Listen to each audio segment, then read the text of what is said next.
Stephen K. Bannon spoke at a rally for U.S. Senate candidate Roy Moore on September 25 in Fairhope, Ala. Bryn Anderson app. It is not unusual for a political figure to try to get in front of bad news.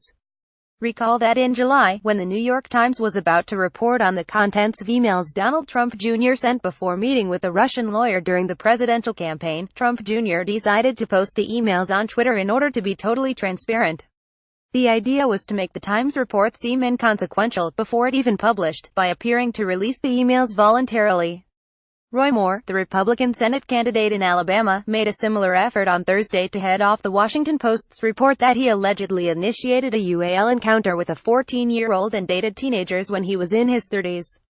But Moore did not use Twitter or any official campaign channel. He used Breitbart News. Minutes before the Post published its report, Breitbart posted a preemptive response from Moore under one of its signature, all-caps headlines after endorsing Democrat in Alabama. Washington Post plans to hit Roy Moore with allegations of inappropriate relations with teenagers. Judge fires back denial. Disclaimer: the Washington Post editorial board endorses candidates, not the Washington Post newsroom. Breitbart has made no secret of its support of Moore. Website chairman Stephen K. Bannon headlined a rally for Moore before September's GOP runoff in Alabama, and there is not even a pretense of neutrality in Breitbart's coverage of the general election contest between Moore and Democrat Doug Jones. Yet Breitbart's willingness to be used as a media relations arm of Moore's campaign is a dive even deeper into the tank. It is reminiscent of the time in March 2016 when Breitbart conjured an elaborate, alternative account of an incident in which Donald Trump's campaign manager at the time, Corey Lewandowski, grabbed the arm of a female reporter, a reporter who worked for Breitbart, no less.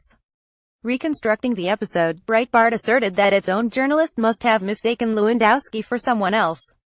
Video evidence later proved that it was indeed Lewandowski who grabbed the reporter, Michelle Fields. Breitbart removed its article challenging Fields' account, but its initial, reality-defying defense of the Trump campaign drove Fields' editor-at-large Ben Shapiro and spokesman Kurt Bardella to resign in protest. Breitbart, to its credit, has since demonstrated that it can hold Trump accountable on foreign policy, immigration, healthcare and other issues that are important to the president's base. In fact, getting behind Moore put the site at odds with Trump, who endorsed incumbent Republican Sen. Luther Strange in the runoff. Now, however, Breitbart is veering back toward blind loyalty to a candidate.